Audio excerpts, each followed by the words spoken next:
Hello students.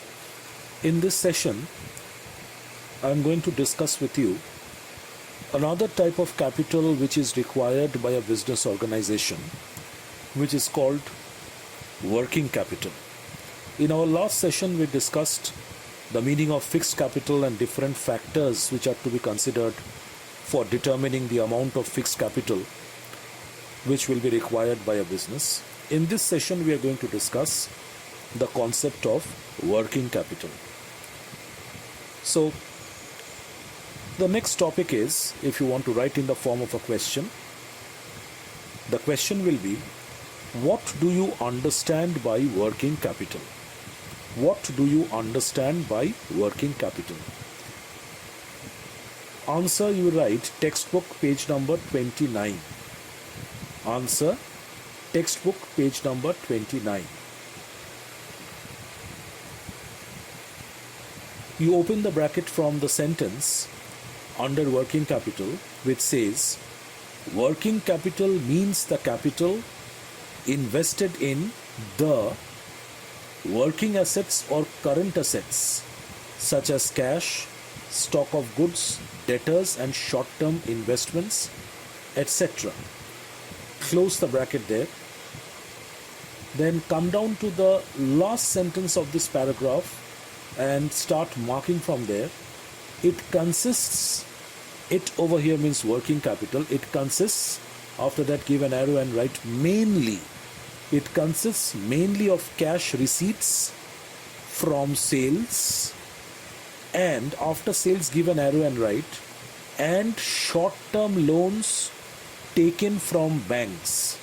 After sales give an arrow and write at the top, and short-term loans taken from banks which are used to cover the cost of current operations. Full stop, close the bracket. So I repeat the sentence once again. It consists mainly of cash receipts from sales and short-term loans taken from banks which are used to cover the cost of current operations. So if it is asked that what do you understand by working capital of a business organization, you are going to write these two sentences. The first sentence says that working capital means the capital over here I have told you it refers to the amount of funds. So working capital means the amount of funds which is invested in the current assets of a business organization such as cash, stock of goods, debtors, short-term investments, etc. So therefore, working capital is the amount of capital, it is the amount of funds which is invested by a business organization to acquire the current assets of the business. What are the current assets of the business? Stock in trade, sundry debtors, bills receivable, short-term investments, cash in hand, etc. So the amount of funds which a business organization acquires for the purpose of investing in the current assets of the business will be called as working capital. And why is this working capital required? See, working capital comes mainly from the amount which is to be acquired as working capital. So that amount of funds mainly comes from two sources. One is from the cash sale of goods, which is made on a regular basis, and the other probable source can be if a business takes a short-term loan from a commercial bank. So working capital consists mainly of two sources. Mainly from two sources, the amount of working capital is generated by a business. Number one, cash from receipts of sales, and number two, short-term loans taken from banks. And the funds generated from these two sources are used to cover the cost of current operations, the day-to-day operations. So working capital consists of funds which are acquired mainly from receipts of the daily sales of goods, and sometimes funds acquired as loans from commercial banks. And these funds which are acquired from sale of goods and sometimes as loan from commercial banks are used to cover the day-to-day operations, that is to run the day-to-day normal activities of the business. Okay, so that is what working capital is. Next topic will be, you can write it in the form of a question, that it can come as a 2-mark objective question, that why is working capital also referred to as circulating capital or revolving capital? Why is working capital also referred to as circulating capital or revolving capital? Question mark. Answer, write down textbook page number 29. Textbook page number 29. You open the bracket from the next paragraph which says, working capital is also known as circulating capital or revolving capital because it keeps on circulating or revolving in a business. It is invested, recovered and reinvested repeatedly during the operating cycle of a business. Now, according to Gerstenberg, the name of the author you can cancel. You straight away start the sentence from circulating capital means. You open the bracket from there. Circulating capital means current assets of a company that are changed in the ordinary course of business from one form to another, as for example, from cash to inventories, inventories to receivables, and receivables back to cash. Close the bracket after that. And after that, you follow the answer with the diagram, the circular diagram, which is given in the form of a box over here, in the form of a rectangular box. But it will be better that instead of using the straight lines which are showing the arrows, if you can convert this entire picture in the form of a circle and give the arrows, as soon as the first item ends, so that after the diagram is drawn, the entire thing takes the form of a circle. So the diagram is showing the thing from the point of view of a manufacturing organization, that first of all, it invests cash. Okay, cash is the first item of current asset which is considered in the diagram. The diagram shows different items of current assets, and all these items of current assets together constitute working capital of a business. All these items of current assets which you see in this diagram together constitute working capital of a business. And you can see from that diagram that how working capital changes its form. It changes from one form to the other form continuously in a business organization. Continuously and repeatedly, working capital changes from one form of current asset to another form of current asset. Working capital keeps on changing from one form of current asset to another form of current asset continuously and repeatedly throughout the operating cycle of a business organization. So first of all, the working capital starts with cash. Okay, see the diagram. First, the business had working capital only in the form of cash. Then that form, cash, got converted into raw materials. The business invests this amount of cash and gets the cash converted into raw material. The business purchases raw material and cash gets converted into stock of raw materials. After that, the raw materials are sent to the factory for production. Raw materials get converted, stock of raw materials get converted into work in progress or semi-finished goods. Stock of raw materials gets converted into work in progress or semi-finished goods in the factory. After that, the work in progress, the semi-finished goods are sent to the final processes and they are converted into stock of finished goods. So work in progress gets converted into stock of finished goods. So working capital changes from one form, from work in progress to stock of finished goods. Now, after the finished goods are ready, they are sold in the market and they are converted into receivables. If you want to break up receivables, you can first write that from finished goods, it takes a form of sundry debtors, and from sundry debtors, they are converted into bills receivable. So sundry debtors plus bills receivables together constitute receivables. If you want to break up receivables, you can break it up that first finished goods, show that first finished goods are converted into sundry debtors, and after sundry debtors get converted into bills receivables. And after bills receivables, once again, working capital gets converted into cash. Okay? Finished goods are sold on credit to the customers, so they get converted to debtors. Debtors are the people to whom goods are sold on credit, from your concept of accounts. Now, from your concept of accounts, bills of exchange in class 11, you have also learned what a bill of exchange is. That debtors get converted to bills receivables. Debtors get converted to bills receivables. Okay?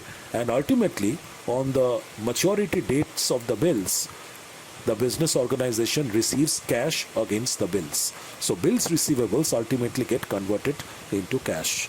So the diagram shows clearly that why working capital is also referred to as revolving capital or circulating capital. It is simply because the amount of working capital keeps on circulating or revolving in a business from one form to another form continuously throughout the operating cycle, that is throughout the accounting period. First, the amount of working capital is invested in the form of cash. Then cash gets converted from one form to another form of current asset. Then ultimately cash is once again recovered from the sale of goods.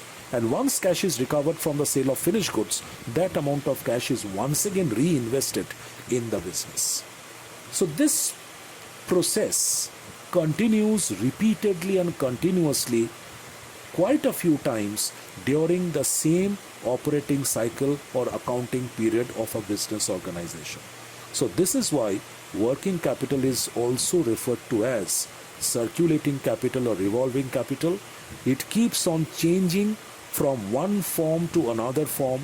Working capital keeps on changing from one form of current asset to another form of current asset, which is illustrated with the help of this circular diagram. Okay?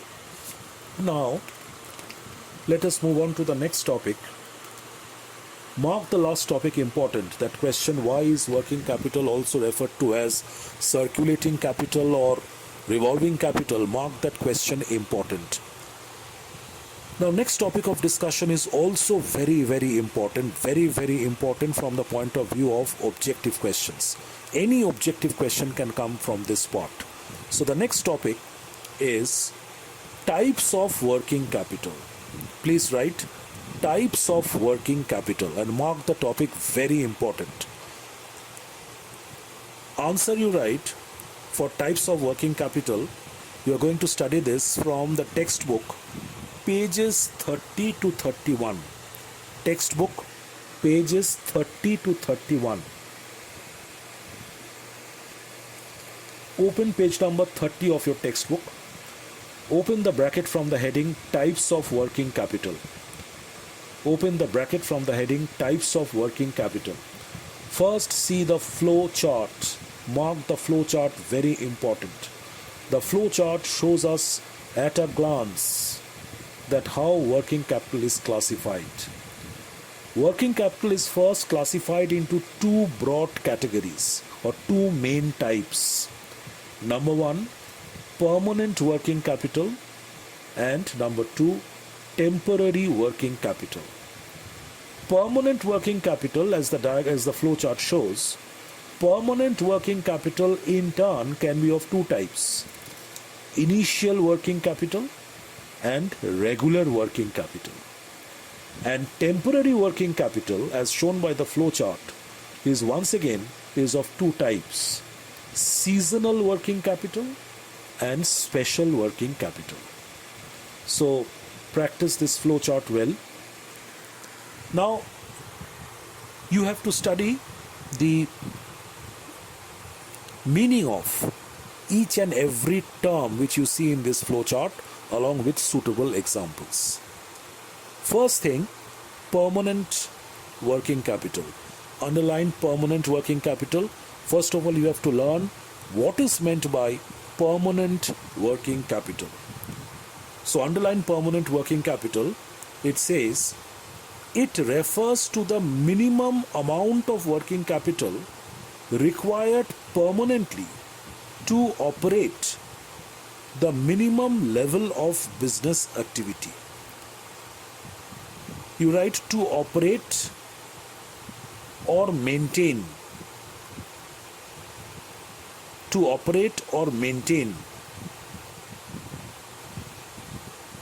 Actually, it should be to operate at the minimum level of business activity. So please write to operate at or maintain the minimum level of business activity. I repeat, it refers to the minimum amount of working capital required permanently to operate at or maintain the minimum level of business activity. It is permanently locked up in current assets. It is therefore raised through long-term sources of finance. Close the bracket. So that is the definition or meaning of permanent working capital. So what is understood by permanent working capital? Permanent working capital is the minimum amount of working capital. Mark the point, minimum. Permanent working capital is the minimum amount of working capital which is required permanently by a business organization to operate at or to maintain the minimum level of its business operations. Every business organization, when it is operating, it has to maintain a minimum level of activities, a minimum degree of operations. So permanent working capital is that amount of working capital, it is that amount of funds which is required by a business organization permanently, as long as it survives. Why? To operate at the minimum level of activity or to maintain the minimum level of operations. And the amount of funds which is invested as permanent working capital, that is permanently blocked in the current assets of the business. So the amount of permanent working capital remains blocked, gets blocked permanently in the current assets of the business. And therefore, permanent working capital is something which is raised through long-term sources of finance. Since permanent working capital gets blocked permanently in the current assets of the business, so the business organization generates this amount of permanent working capital usually from long-term sources of finance, like from issue of equity shares, from issue of preference shares, by issue of long-term debentures, by taking a long-term loan, etc. Okay, so that is what permanent working capital is. Now open the bracket from the next line. Permanent working capital is of two types. Now, different types of permanent working capital. Open the bracket. Permanent working capital is of two types. Number A, initial working capital. Underline it. Initial working capital. How will you define initial working capital? What is meant by initial working capital? Initial working capital is that part of permanent working capital which is required at the time of commencement of a business. That is why the word initial. So see, the flowchart tells us, or the flowchart shows us, that permanent working capital is of two types: initial working capital and regular working capital. It means the amount of initial working capital plus the amount of regular working capital will be equal to total permanent working capital. Okay, if total permanent working capital of a business is, say, rupees 100, and out of that, if 60 rupees is initial working capital, the remaining 40 rupees will be on account of regular working capital. So initial working capital plus the amount of regular working capital will give you the total permanent working capital of a business. So what is initial working capital? So initial working capital is that portion, that part of the permanent working capital which is required at the time of commencement of a business organization. It is the amount needed to start business activities. In the initial stage, the business usually does not get credit from the suppliers. Therefore, all operating expenses have to be incurred in cash. The capital to meet initial operating expenditure is generally provided by the owners. So, initial working capital is that part of the permanent working capital which is required by a business organization at the time of its commencement. Okay, when the organization is established. It is the amount which is needed to start business operations. Okay, in the initial stages, the business, it will be very difficult for any organization to get credit from the suppliers. So if you are thinking of a manufacturing concern, how can a manufacturing concern, after getting established, a new manufacturing concern, after getting established, it will first have to buy raw materials from the suppliers, okay, which will be used in the factory for, making finished products. But during the initial stages, when the organization has just come into existence, it will become very difficult to get those raw materials on credit from the suppliers.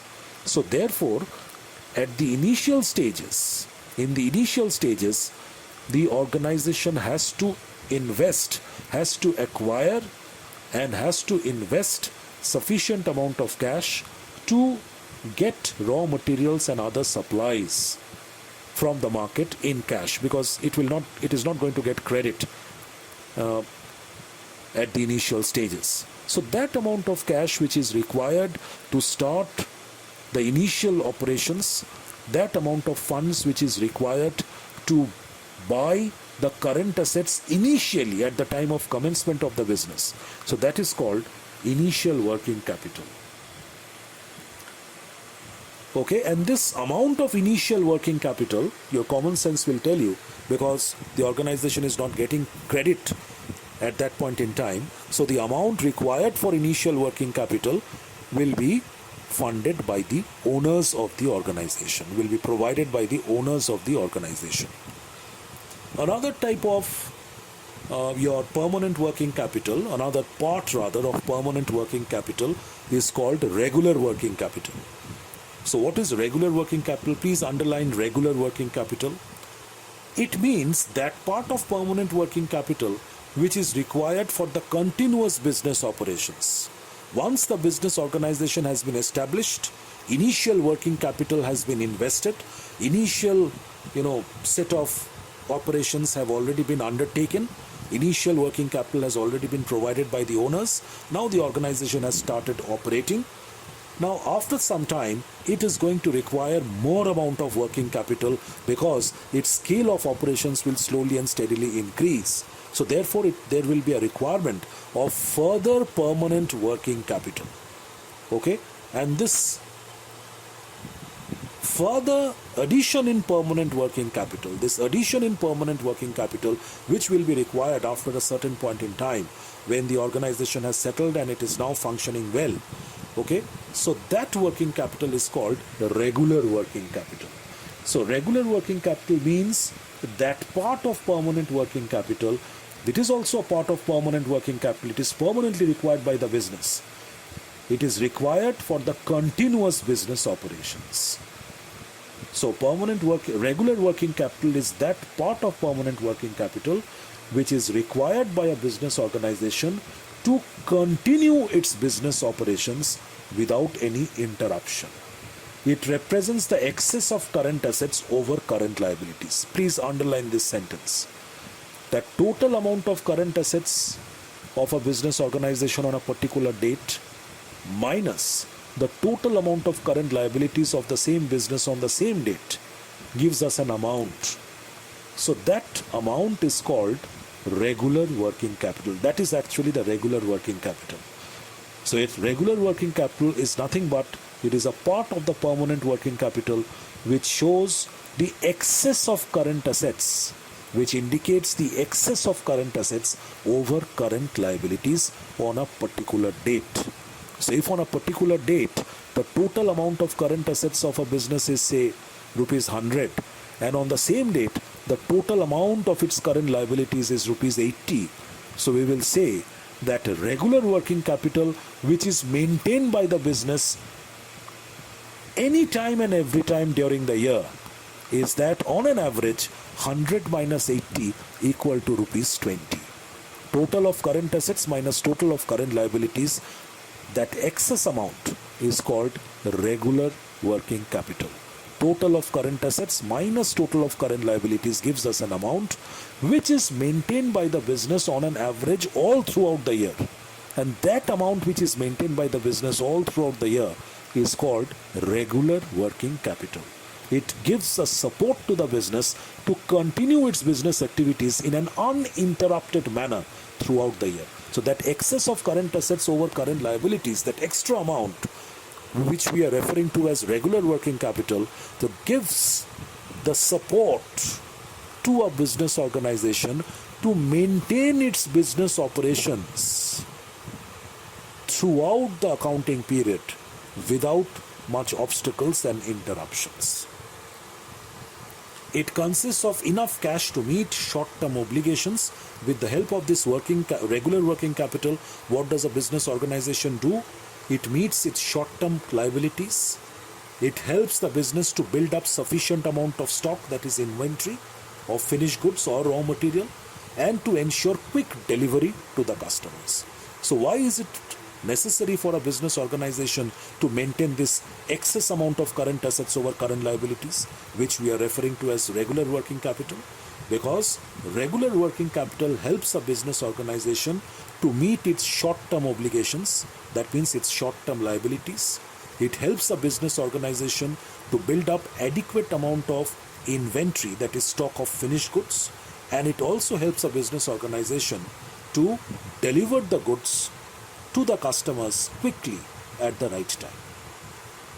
Okay, so close the bracket after that. So that is regular working capital. Now come to the other part of the flow chart, which is temporary or variable working capital. Another type of working capital is called temporary or variable working capital. Open the bracket from temporary or variable working capital and underline it. What is meant by temporary or variable working capital? What is it actually?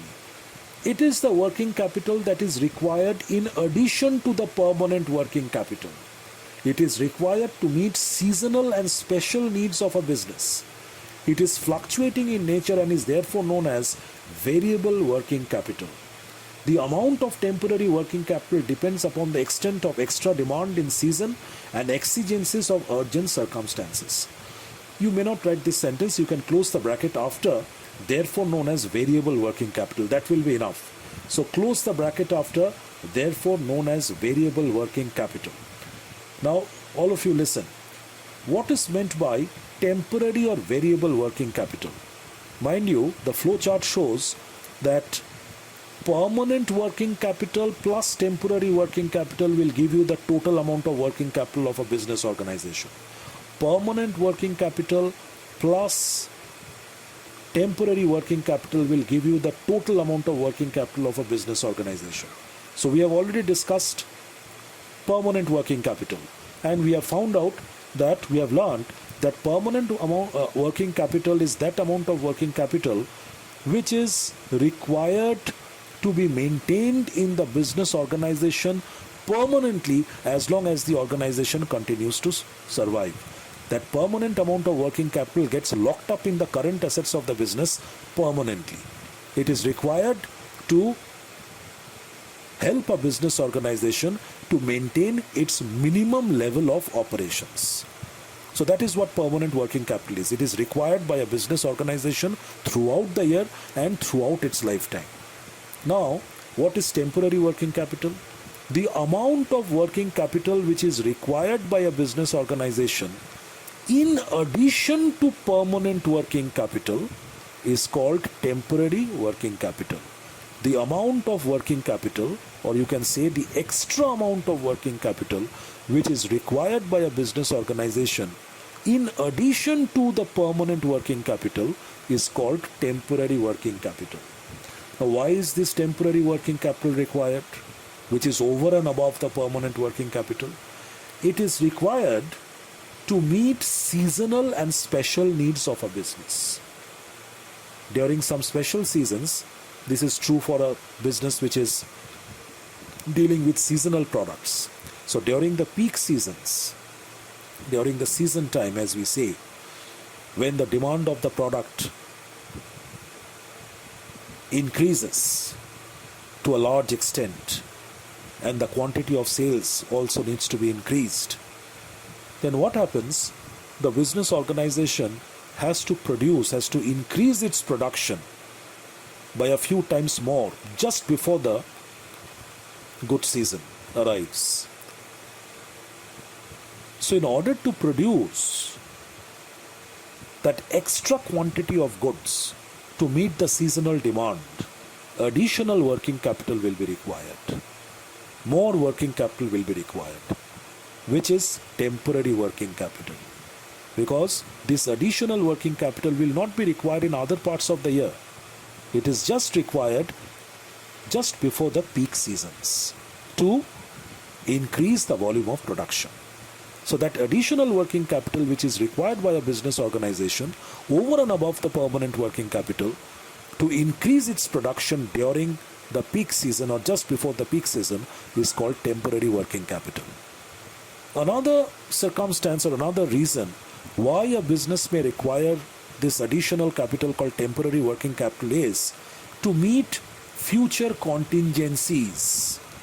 That means if a business expects, use your knowledge of business environment, if a business anticipates that the environment can impose a threat to it in the near future, okay, some contingent situations, unfortunate happenings may arise in the near future, which is going to affect the business very badly.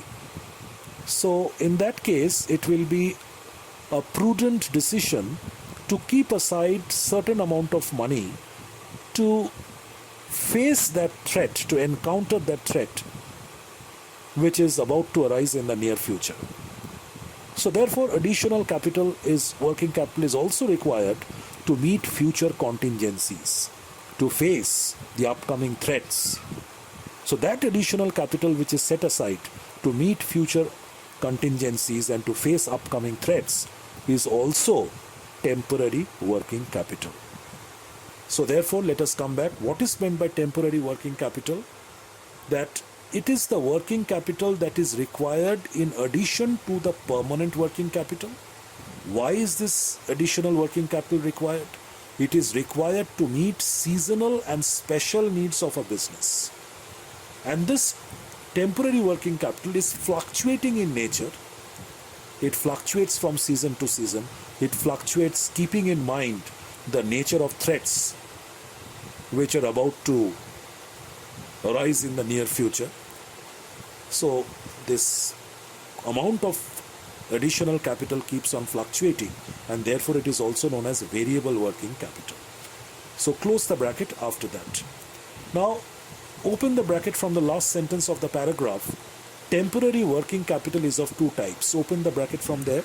Temporary working capital is of two types. The flow chart shows us that temporary working capital in turn is of two types. Number one, seasonal working capital, and number two, special working capital. So what is seasonal working capital? Underline seasonal working capital. First, the definition. It means the extra working capital required during a particular season. I just told you a while ago that if the business is dealing with seasonal products, okay, it has to produce more just before that peak season and during that peak season to cater to the extra demand. Okay, so during that point in time, more amount of working capital will be required to increase the level of production, to increase the scale of production. So that amount of extra capital with working capital which is required to meet the extra demand during special seasons is called seasonal working capital.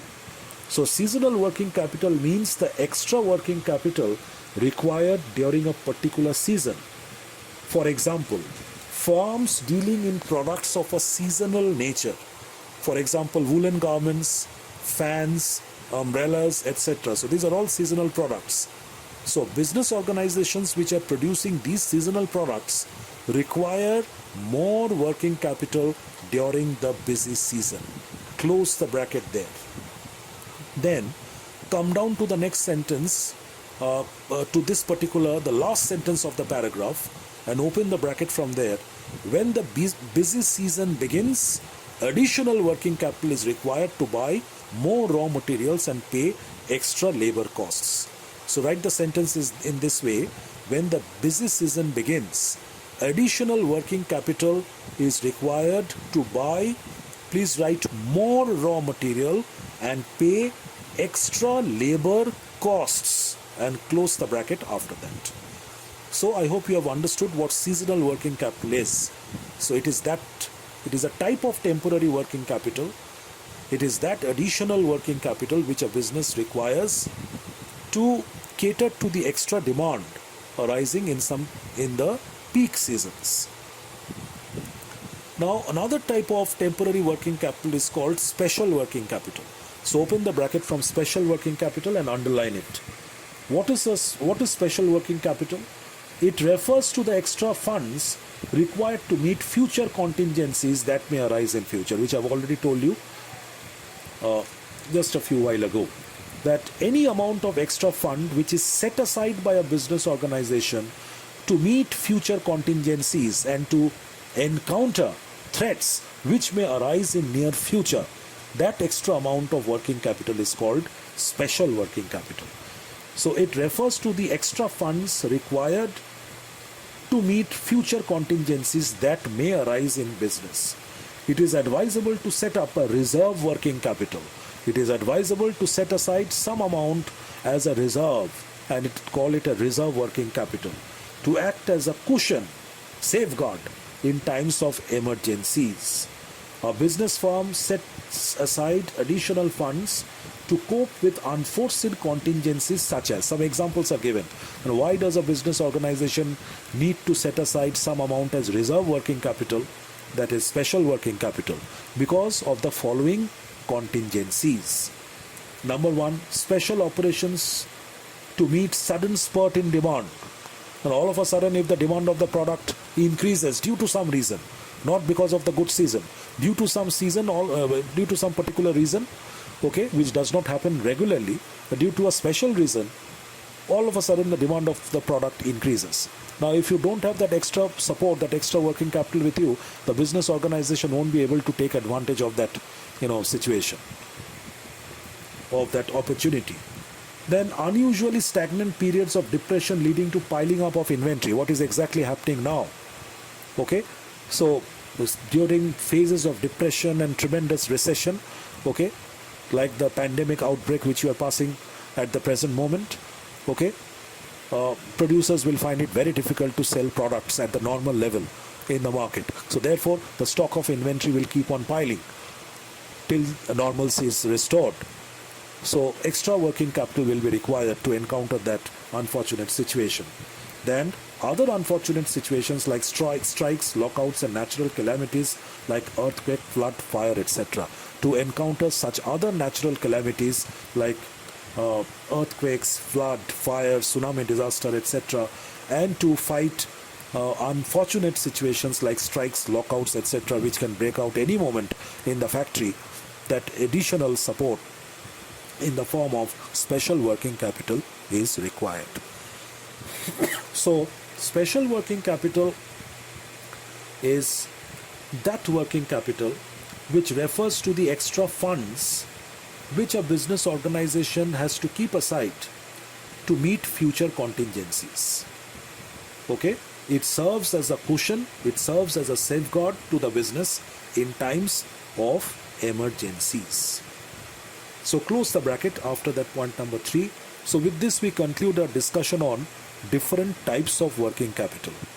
In my next session, I shall be starting with importance or advantages of working capital. Thank you.